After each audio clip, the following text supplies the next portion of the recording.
ચાર થઈ પાંચ કાપી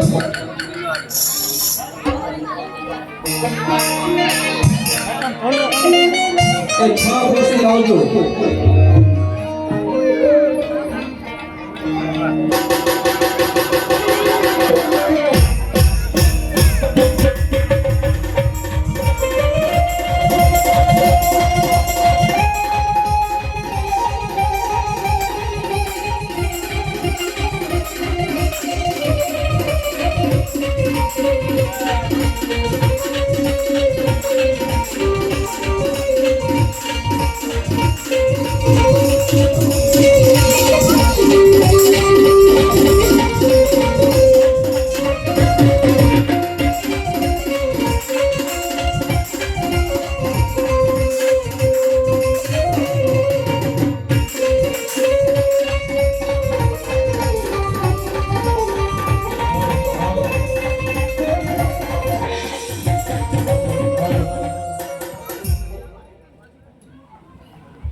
મારી નાખે ઉભા ન કરે ઈ બાદશાહ કહેવાય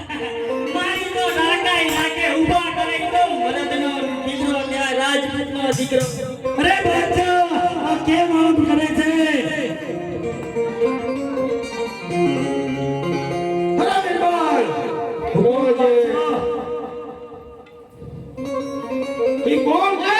જો આપણા જોધપુરની અંદર રામનું નામ લઈ રહ્યા છે. હરજી ભાટી અને કવિરાજ એવું કહે છે કે અમે રામના ગુણ સિવાય કોઈના ગાવી નહીં.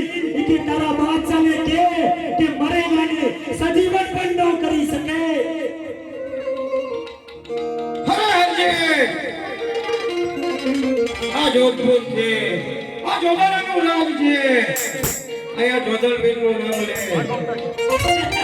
અરે બાદશાહ, જોધલપુર હોય તોય ભલે અને ખુદ જોધલપુર હોય તોય ભલે, પણ ગુણ તો હરજી રામદેવ ના જ ગાય છે. અરે જ્યાં સુધી મારા શરીરમાં પ્રાણ હશે ને ત્યાં સુધી હું બીજાના ગુણ તો કદાપી નહીં ગાઉં.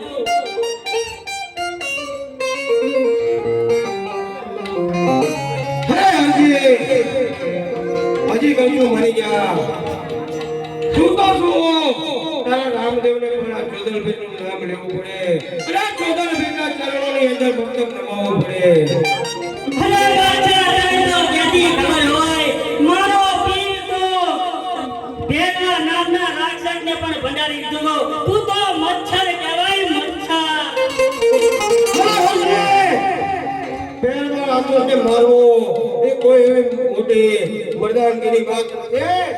અરે હરજી એમાં તો 10 ભેરવને આ જોધલબેન એક મારી નાખે. અરે બાદશાહ, હજી પણ કહું છું, પાછો વળી જા. નકર મારા પીરને જો ખબર પડી ને તો તારા રાઈ રાઈ જેવા ટુકડા કરશે. અરે હરજી તું જો એમ કહેતો હોય કે તારો રામદેવ મારા રાય જેવા ટુકડા મેરે તો જા અત્યારે તારા રામદેવને બોલાય. જો આજે તારા નજરની સામે તારા રામદેવના જો 100 ટુકડા ન કરું ને તો આ જોધલબેન મટી જાવ. અરે બાદશાહ, મારા રામદેવ વચન આપ્યું છે, નીચે ફરકાનું ધર્મ ના કીધા છે. નકર હું એક છત્રીનો દીકરો છું. રામદેવની પણ જરૂર ન પડે પહેલા હું તારું મસ્તક ઉતારી લઉં. અરે હરજી આ જોધપુરની અંદર આ તારા લીલા પીળા નેજા નો ફરકે. આ જોધપુરની અંદર તો આ જોધલબેનનો કાળો નેજો જ ફરકે. અરે જોધપુર ભલે ભલે, આ નવખંડ ધરતીમાં મારા નેજો નેજા વાળાનો જ ફરકે. અરે હરજી તો પછી તો બોલાવ તારા રામદેવને. હું પણ જોઈ લઉં તારા રામદેવમાં કેટલી તાકાત છે. અરે બાદશાહ, રામદેવ તો દૂરની વાત છે. રામદેવ તો દૂરની વાત છે. તું મને ખાલી ટચ કરી તો જો. હરજી મારો બાદશાહ મારો. અરે હરજી તને ટચ કરવાની ક્યાં વાત કરે? આજ તું કહેશ કે હું બોલાવું ને રામદેવ આવે એટલા માટે નહીંતર અત્યારે ધમચારનો તારો ધરતી મસ્તક ભીનું કરી નાખ્યો.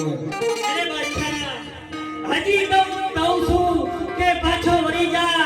નકર તને દુનિયામાં કોઈ નહીં બચાવી શકે બાદશાહ.